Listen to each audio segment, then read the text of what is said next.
আসসালামু আলাইকুম। সবাই কেমন আছেন? আশা করছি সবাই খুব ভালো আছেন। আমিও খুব ভালো আছি। Welcome to my channel my daily diary.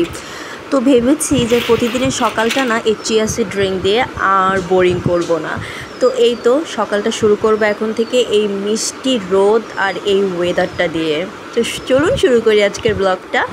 এই তো শুরু হয়ে গেল সেই বোরিং চিয়া সিড ড্রিঙ্ক। খেতে হয়, কি করব, হেলথ ইস্যু, তাই খেয়ে নিচ্ছি চিয়া সিড ড্রিঙ্কটা। খুবই বাজে খেতে, কিন্তু কিছু করার নেই। এই তো এখন আমি ডিম পোস্ট করে নিচ্ছি নাস্তা খাওয়ার জন্য। চাটাও গরম করে নিচ্ছি পাশে চুলায়। তো এই তো চাটা ছেঁকে নিচ্ছি এখন। নাস্তার সাথে চা না হলে না ব্যাপারটা ঠিক জমে না। এই তো নাস্তা করে নিচ্ছি পিসি দেখতে দেখতে, আমার ফেভারিট ব্লগারদের ভিডিও দেখতে দেখতে নাস্তা করছি। খুব ভালো লাগে আমার ওনাদের ব্লগ দেখেন। এই তো এখন আকাশটা দেখতে দেখতে আমি আমার চাটাও খেয়ে নিচ্ছি। ঘরটা একটু পরিষ্কারও করে নিলাম চা খেয়ে। এই তো অনেক ধুলাবালি পড়ে, যেহেতু রাস্তার পাশে বাড়ি, ধুলাবালির অভাব নেই ঘরের মধ্যে। এই তো সব কিছু একটু মুছে নিচ্ছি। এই তো কেন করছি এত জানি না, মানে কথার মাঝখানে এত এই তো আসে না, তখন ভাল লাগে না, বাট এসে যায়, কি করব, অভ্যাস নেই ব্লগ করার। আর এত প্যাটর প্যাটর করারও অভ্যাস নেই। আমি খুবই ইন্ট্রোভার্ট, কিন্তু এখন আমাকে ব্লগের জন্য এক্সট্রোভার্ট হতে হচ্ছে। কি করব বলেন। আর গলাটাও ভালো না, ঠান্ডা লেগেছে, ভালো মতো কথাও বলতে পারছি না।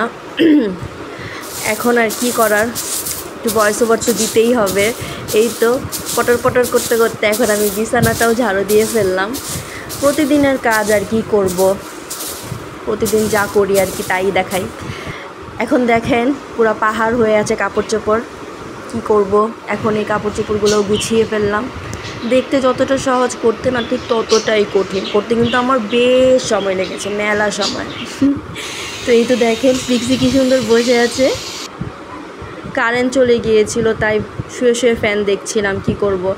মজার বিষয় দেখেন চেরি কোথায় শুয়ে আছে, দরজার পিছে। ঝাড়ু দেওয়ার সময় দেখি চেরি দরজার পিছে ঘুমায় আছে। তো এই ঘরটা দেখেন কত ধুলা বের হয়েছে ঘর থেকে, এত ময়লা ঘরের মধ্যে যে পরিষ্কার করতে করতে আর কি শেষ, ধুলা খালি উড়ে। এখন এই পাখির পানিটা পাল্টে দিলাম, পাখির এই বাটির পানিটাও পাল্টে দিলাম। ওয়াশরুমে এখন পাখির পানিটা পাল্টে দিচ্ছি। ওই বাটির পানিতে পাখি আর কি মানে গোসল করে, তারপরে মাঝে মাঝে ওই পানিটাও খায়, তাই ওই পানিটাও চেষ্টা করি প্রতিদিন পাল্টে দেওয়ার, যাতে পাখিটা ভালো থাকে, সুস্থ থাকে। বোবা প্রাণী, ওদেরকে তো আর কষ্ট দেওয়া যাবে না বলেন। তো এই তো পাখির পানিটাও পাল্টে দিলাম, খাওয়ার পানি তারপরে বাটির পানি দুটোই পাল্টে দিয়েছি। এখন এই খাঁচাতে রেখে দিচ্ছি দুটোই পানি। এই বাটির পানিটাতে পাখিটা মাঝে মাঝে গোসল করে, ওদেরকে গোসল করতে দেখতেও আসলে খুব ভাল লাগে। এখন এই তো পাখির খাবারটাও পাল্টে দিচ্ছি। একটু খাবার পড়ে যাচ্ছিল, কি করব, এক হাত দিয়ে মোবাইল ধরা, এক হাত দিয়ে কাজ করা, মানে খুবই টাফ হয়ে যাচ্ছে, কিন্তু তাও করছি। এখন এই তো চাল দিয়ে দিচ্ছি, ভাত বসিয়ে দিচ্ছি রাইস কুকারে। কি করব বলেন, গ্যাস নাই। প্রতিদিনের একটাই কাজ, রাইস কুকারে ভাত রান্না করা। সুইচটা অন করে দিলাম, অনেকবার শক খাইছি, তাও সুইচটা অন করে দিলাম। কি করব, জীবন। এখন দেখেন চেরি পিক্সির রুম পরিষ্কার করছি। এটা চেরি পিক্সির রুম ঠিক আছে, কিন্তু এখানে না চেরি পিক্সি কখনো থাকে না, ওরা খালি এখানে পটি করে আর খায়, আর কোনো কাজ নেই। দেখেন পাশের বাসার আঙ্কেলের ছাদে কত সুন্দর সুন্দর কবুতর, মানে ওরা কি সুন্দর করে খেলা করছে। আর এই ছাদ বাগানটা দেখতেও না খুব মিষ্টি লাগে, মানে ওরা কি সুন্দর ছাদ বাগানটাতে দৌড়ায়, উড়ে, অনেক ভাল লাগে। তো রান্নাটাও বসিয়ে দিয়েছি, রান্নাটা হচ্ছে এই অল্প গ্যাসের মধ্যে, কিছু করার নেই। পাখিকে একটি শাক দিয়েছিলাম, দেখেন পাখিটা শাকগুলো খাচ্ছে, এটা ওদের অনেক প্রিয় একটা শাক। সন্ধ্যা থেকে আর তেমন কিছু করা হয়নি, এখন অনেক রাত হয়ে গেছে, তাই ভাবলাম যে এক কাপ কফি খাই। ডিনার করতে ইচ্ছা করছিল না, তো এক কাপ কফি খাবো শুধু রাতেবেলা।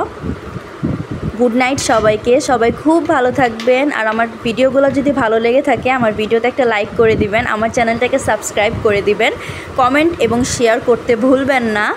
আল্লাহ হাফেজ সবাইকে।